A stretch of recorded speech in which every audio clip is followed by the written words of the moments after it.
Bismillahirrahmanirrahim. Assalamualaikum warahmatullahi wabarakatuh. Waalaikumsalam warahmatullahi wabarakatuh. Baik, kami dari kelompok 5 dari mata kuliah pembelajaran pengembangan pembelajaran IPA di SD.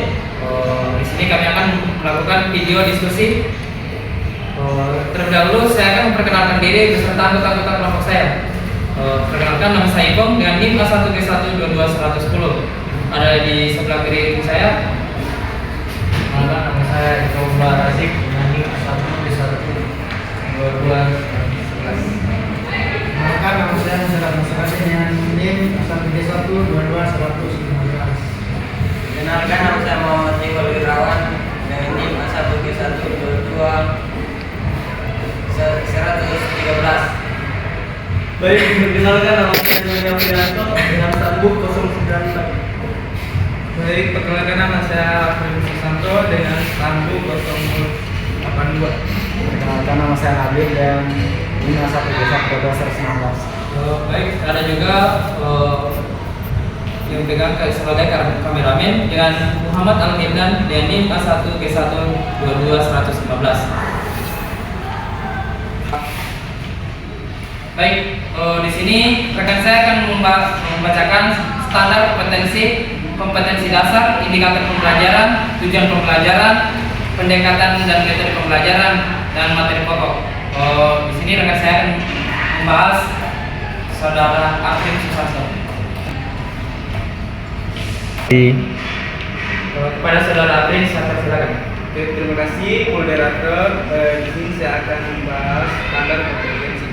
Yang standar kompetensi yang kita gunakan dalam perencanaan pelaksanaan pembelajaran yaitu mengenal ciri-ciri dan kebutuhan makhluk hidup serta hal-hal yang mempengaruhi perubahan pada makhluk hidup. Kompetensi dasarnya yang kita gunakan untuk rencana pelaksanaan pembelajaran yaitu menggolongkan makhluk hidup secara sederhana. Indikatornya pembelajaran yang pertama menggolongkan hewan berdasarkan bentuk tubuhnya, kedua menggolongkan hewan berdasarkan jumlah kakinya. Tujuan pembelajarannya itu ada dua. Yang pertama ambil setelah membaca materi dan mendengarkan penjelasan guru serta didik dapat menggolongkan tiga hewan berdasarkan bentuk tubuhnya. Yang kedua itu setelah membaca materi dan mendengarkan penjelasan guru serta didik dapat menggolongkan hewan berdasarkan jumlah kakinya. Pendekatan dan metode pembelajaran. Nah, pendekatan dan metode pembelajaran yang kita gunakan dalam pelaksanaan pembelajaran yang pertama pendekatan itu yaitu eksplorasi, elaborasi, konfirmasi yaitu EEK. Yang kedua metodenya. Nah, metode yang kita gunakan adalah ceramah, diskusi, dan tanya jawab. Yang ketiga model yang kita gunakan adalah PBL yaitu problem based learning. Materi pokoknya yang kita gunakan itu adalah penggolongan hewan.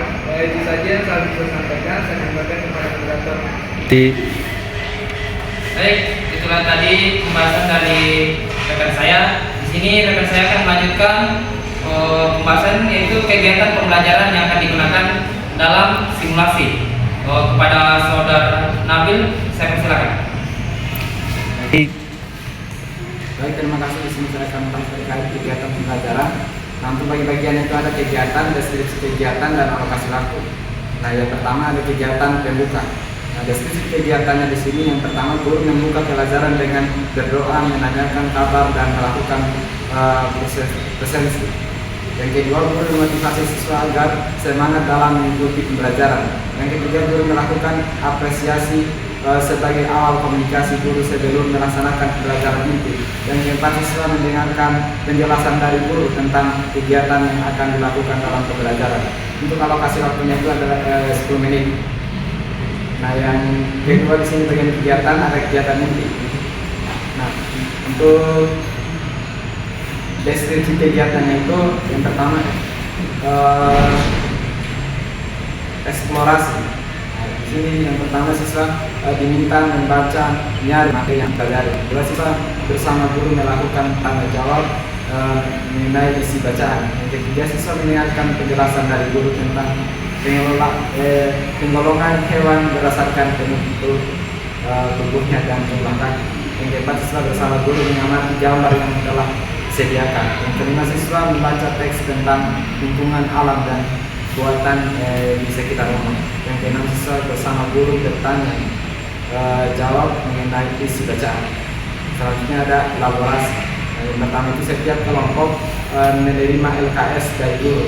Yang kedua, secara berkelompok siswa mencermati soal yang terdapat dalam LKS. Yang ketiga, secara berkelompok siswa mencari berbagai sumber untuk menjawab soal dalam LKS. Yang keempat, secara berkelompok siswa mendiskusikan jawaban dari soal yang terdapat dalam LKS. Yang kelima, siswa mengerjakan LKS pada lembar jawaban yang telah disediakan. Yang terakhir, perwakilan setiap kelompok menyampaikan hasil diskusi. Yang selanjutnya ada konfirmasi. Yang pertama itu siswa bersama guru membahas jawaban siswa. Yang kedua, guru menanyakan kepada masing-masing kelompok ada jawaban yang berbeda. Yang ketiga, guru bersama siswa melakukan tanya jawab untuk meluruskan kesalahpahaman dan memberi penguatan. Untuk alokasi waktunya itu ada 75 menit. Nah, yang terakhir ada di bagian kegiatan penutup. Nah, deskripsi kegiatan itu yang pertama, siswa didampingi guru membuat kesimpulan hasil belajar. Yang kedua, siswa mengerjakan soal evaluasi. Yang ketiga, guru memeriksa hasil pekerjaan siswa. Yang terakhir, guru menutup pembelajaran dengan berdoa. Untuk alokasi waktunya itu 20 menit. Untuk sudah dapat saya sampaikan sekitar penjelasan. Baik, itulah tadi pembahasan kegiatan pembelajaran yang akan kami gunakan dalam video simulasi nanti. Di sini saya akan membacakan media dan sumber belajar yang kami dapatkan dari RPT yang kami buat. Kepada saudara Ikhwan Bulalazi, saya persilakan. Baik, terima kasih.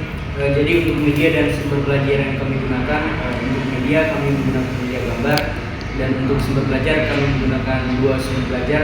Yang pertama ada sumber dari ilmu dan TXIT 2008, ilmu pengetahuan alam untuk SD dan MI kelas 3.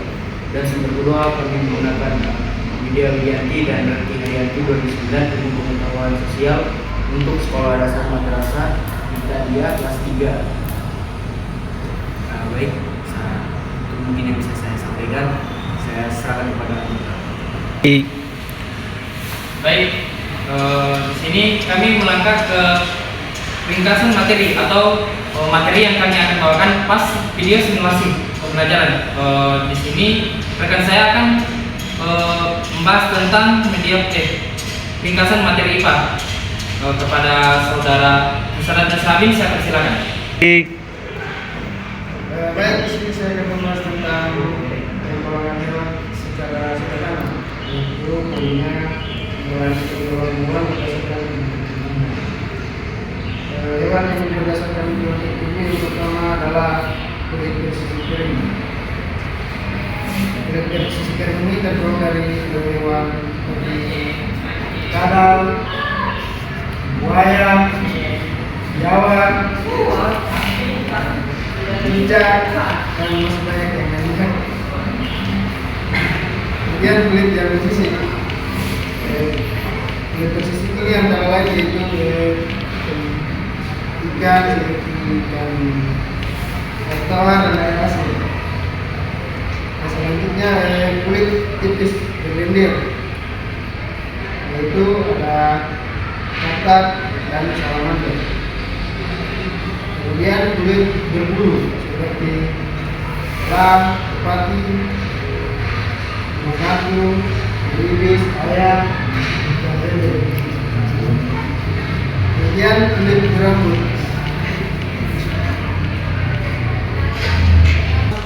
Kambing dan kucing. Selanjutnya yang keluar dari titik seperti dari itu malam, layak, lalat, cacing, lebah, dan sari. Kemudian ada udang juga dan kepiting. Selanjutnya keluar dari zat kapur, yaitu serang dan sejuk. Sampai dicoba dari saya. Baik, itulah tadi pembahasan materi tentang penggolongan hewan berdasarkan pembentuk tubuhnya. Di sini rekan saya akan membahas tentang penggolongan hewan berdasarkan jumlah kaki. Di sini akan dibahas oleh saudara saya dan rekan saya Muhammad Iqbal Irawan. Baik, terima kasih. Di sini saya akan membacakan penggolongan hewan berdasarkan jumlah kaki. Hewan dapat digolongkan berdasarkan jumlah kakinya. Ada hewan yang berkaki 2, ada hewan yang berkaki 4, dan ada yang berkaki 6. Ada juga yang berkaki 8. Langsung saja. Sini yang pertama, yang berkaki 2, antara lain burung, jenis burung, ayam, dan itik. Yang kedua itu berkaki 4, antara lain harimau, singa, kerbau, kucing, dan lain-lain. Yang ketiga itu yang berkaki 6, antara lain lebah, capung, kutu daun, dan lalat. Yang keempat berkaki 8, antara lain laba-laba dan kalajengking. Kelima itu yang berkaki 10, antara lain kepiting dan udang.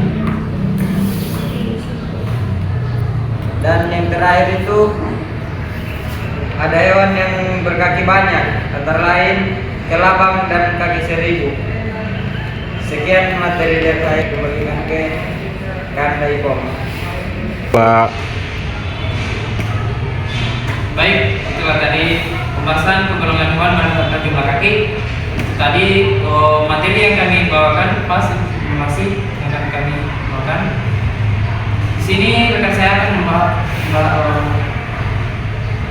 membacakan media pembelajaran yang kami gunakan kepada saudara Doni Aprianto. Silakan. Baik, di sini saya akan membahas mengenai media pembelajaran. Jadi media pembelajaran yang kami gunakan menggunakan gambar. Gambar pertama gambar ular, kedua gambar ular, 3 gambar ikan arowana, 4 gambar ikan muskat, kelima gambar kakak, keenam gambar salamander, yang ketujuh gambar ayam, ke-8 gambar merpati, yang ke-9 gambar singa, yang ke-10 gambar sapi. Itulah tadi media pembelajaran yang kami gunakan. Selanjutnya saya kembalikan kepada moderator.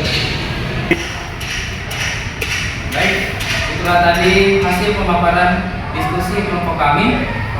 Mana itu sudah rekan-rekan saya sekalian telah menjelaskan bahwa standar kompetensi dasar, indikator pembelajaran, tujuan pembelajaran, pendekatan dan metode pembelajaran yang kami gunakan, serta materi-materi pokok yang kami telah bahas tadi kepada saudara kelompok kami, kelompok saya. Media pembelajarannya pun juga setelah dibacakan oleh saudara saya. Berakhir sudah diskusi kelompok kami dari kelompok 5 pamit undur diri dengan ucapan wabillahi taufiq wal hidayah. Wassalamualaikum warahmatullahi wabarakatuh.